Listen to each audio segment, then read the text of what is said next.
8 meses. 8 meses lo que llevamos ya de gobierno de Gustavo Petro en Colombia. 8 meses que si me preguntan a mí cómo los podría escribir, serían confusos, desordenados, caóticos, sobre todo inestables, ¿sí? Vamos a hablar de lo que ha pasado en Colombia en estos últimos meses, ¿no? Sobre todo en respecto a qué ha estado pasando frente al gobierno de Petro, porque todo está siendo muy polémico. Eh, yo creo que para hablar de este tema primero tenemos que hablar del contexto en el cual Gustavo Petro llega al poder, ¿no?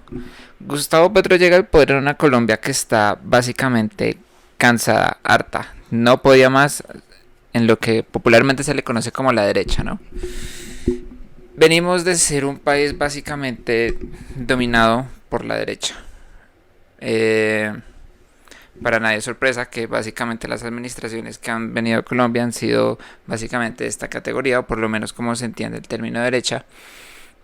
Y son gobiernos que se han caracterizado mucho por la desigualdad. Yo creo que si tú le preguntas a cualquier colombiano promedio cuáles son las familias influyentes, poderosas, ricas del país, te lo van a tener en cuenta.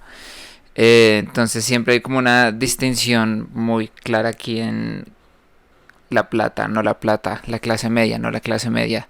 Un país que se ha caracterizado por la desigualdad, por mucha inseguridad, tanto en el aspecto micro como macro, ¿no? Porque en micro tenemos la inseguridad que puedes encontrar en las calles, como los robos, los atracos, pero también tenemos una inseguridad a nivel macro. En Colombia la intensidad del crimen organizado ha sido increíble, de una escala astronómica. Entonces, obviamente, todos estos problemas vienen de una corrupción muy generalizada en todos los aspectos del gobierno. Venimos básicamente de gobiernos donde se podían desaparecer 70.000 millones de pesos en manos de un ministerio y no había mayor repercusión, el tema se olvidaba, no se le daba la suficiente atención y se quedaba así. También, no solo de administraciones cercanas, sino más lejanas, los escándalos sobre desfalcos en tanto el área de la salud como la tributaria, como la de seguridad, todos los aspectos de la política colombiana, creo que si le preguntas a cualquiera han estado básicamente caracterizados por ser corruptos. Entonces, básicamente te hablo de eso porque la razón por la que fue Petro elegido es porque básicamente él era una figura donde se caracterizaba por ser el opositor de ese status quo, ¿sí? Por ser una persona que siempre estuvo en contra abierta de Uribe, siempre ser una persona que está caracterizada por tener una ideología de izquierda, de ser alternativo, digámoslo de esa manera. Por eso llega Petro al poder.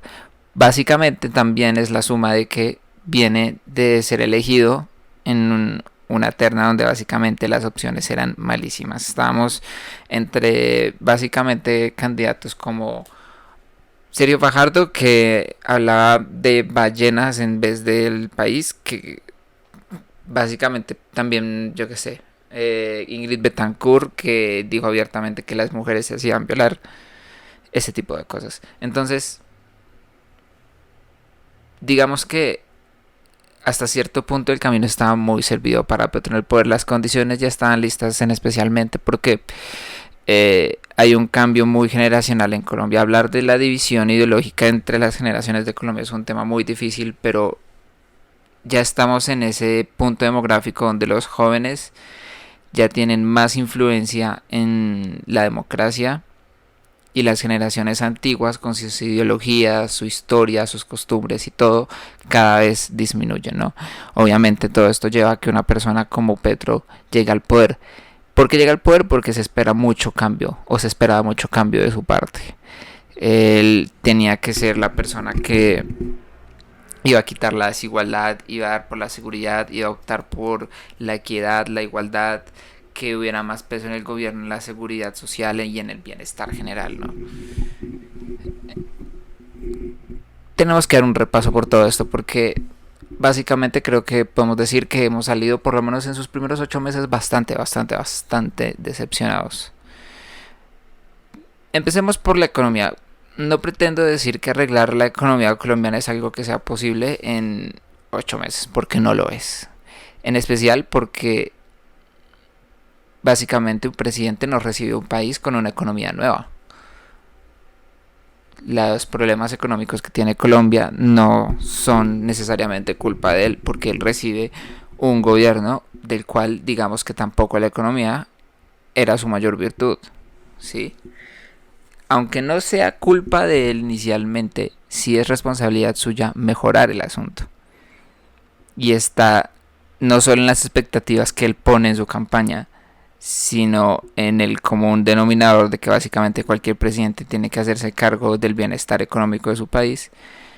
Hay una expectativa de que las cosas mejoren. Y no podemos decir que todo ha sido negativo en ese aspecto. De hecho, el dólar ha bajado y hasta cierto punto, si mal no estoy, los índices indican que el desempleo ha disminuido.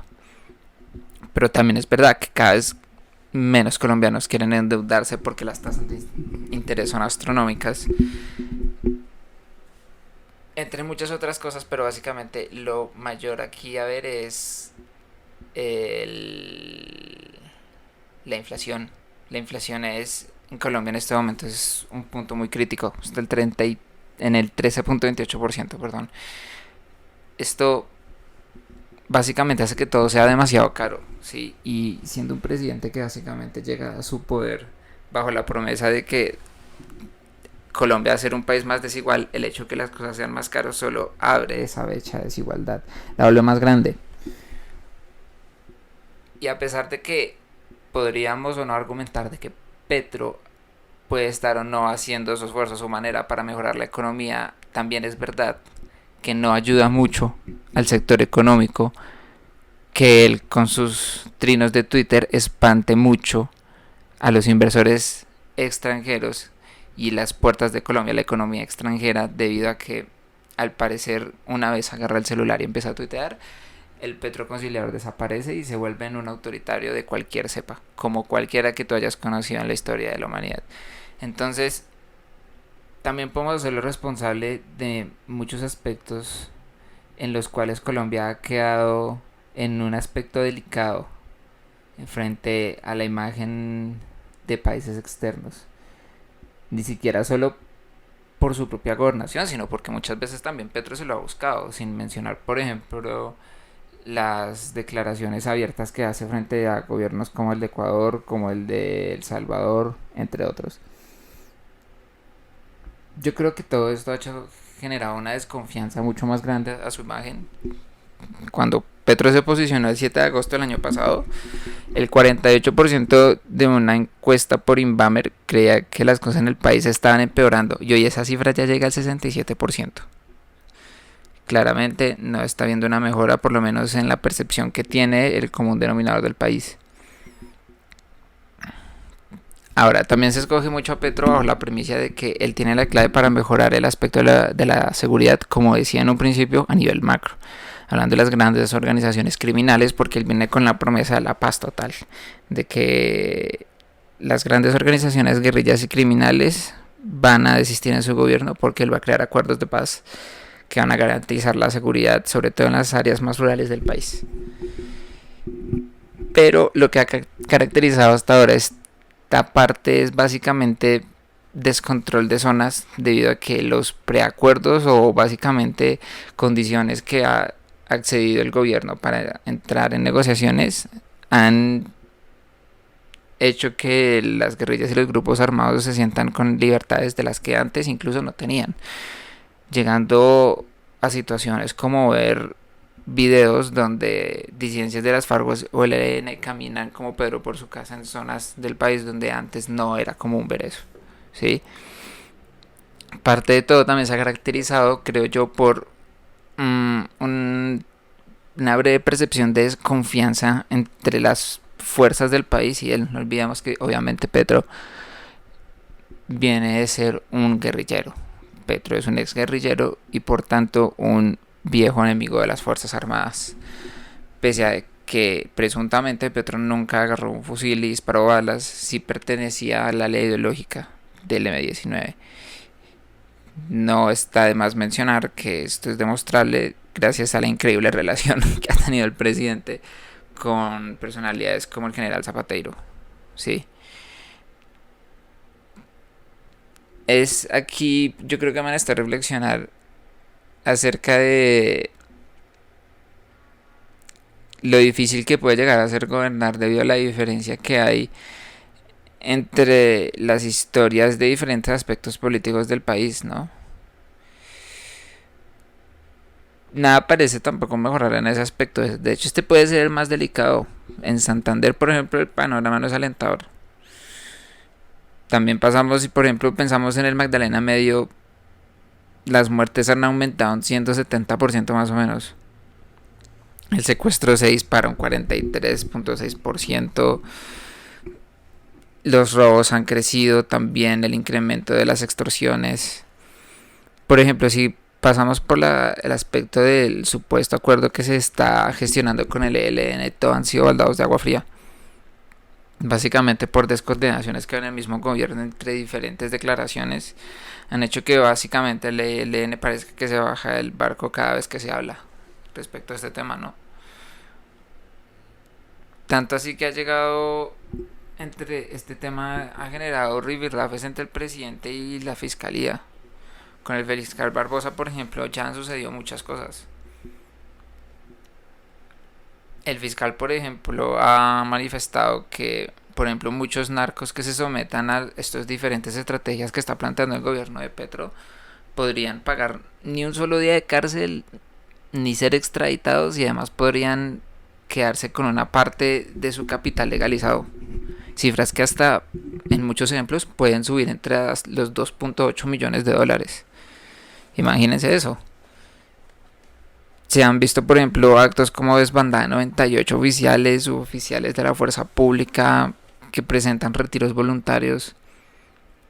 Obviamente todo esto es muy preocupante porque desestabiliza. No hay una sensación de que haya confianza entre dos polos opuestos de política, que obviamente decir esto de esta manera es ser muy idílico y pensar en una sociedad muy utopizada. Pero también Petro llega al gobierno bajo esa premisa de que él va a ser un presidente que va a ser conciliador y va a haber puertas en su gobierno para todo tipo de ideas.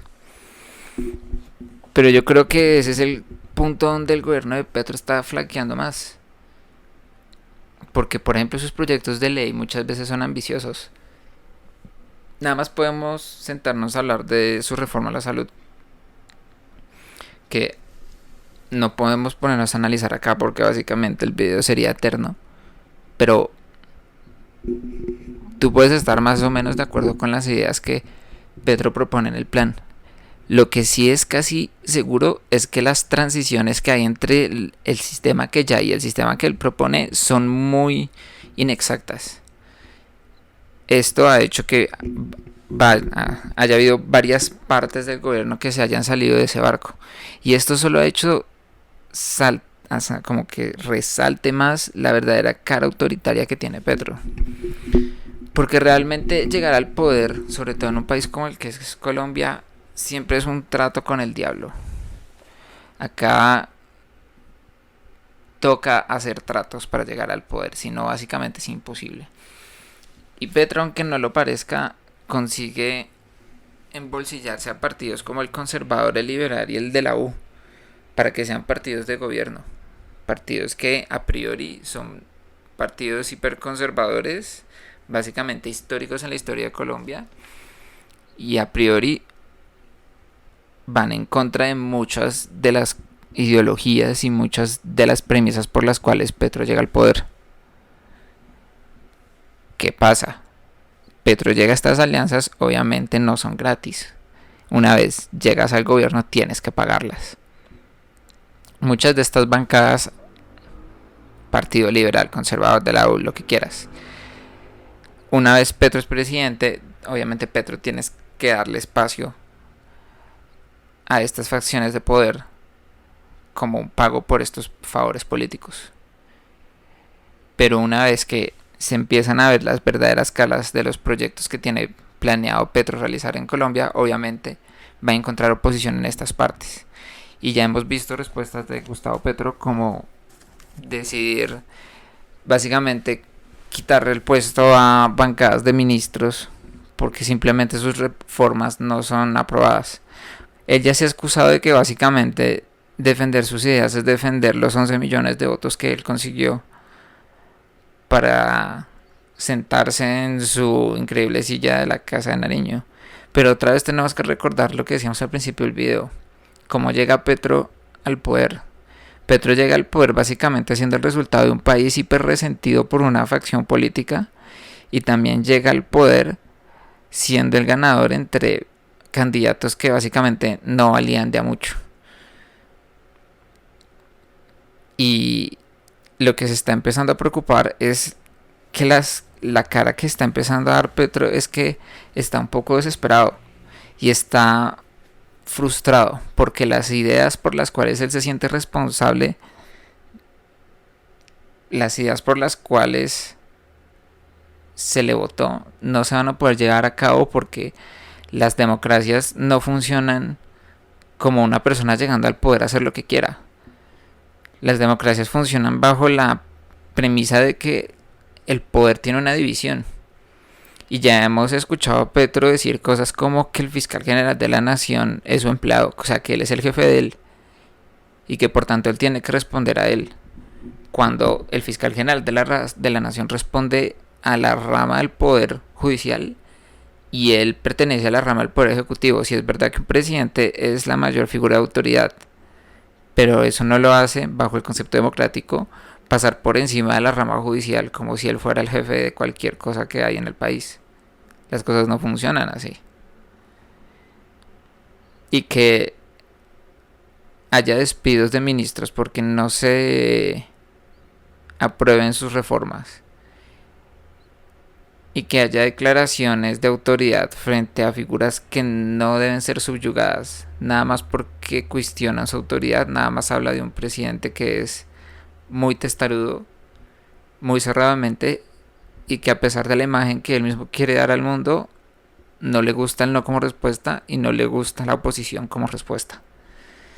Esto obviamente genera muchas cosas porque genera inseguridad a la visión internacional del mundo, genera inseguridad en la propia población del país. Si no, hay que ver las recientes encuestas de popularidad. Claramente Petro no le está yendo muy bien en este aspecto. También es cierto que hay mucha gente que ya está hablando de que es el peor gobierno de la historia de Colombia. Y eso es como que tú digas que una serie es la peor serie de la historia cuando solo has visto su primera temporada. A Petro todavía le queda mucho por demostrar y mucho por hacer, pero sí es verdad que su inicio de gobierno no está dejando nada más que huellas que no pintan de a bien. ¿Ustedes qué opinan? Por favor dejen sus comentarios y nos veremos en un próximo video. Hasta luego.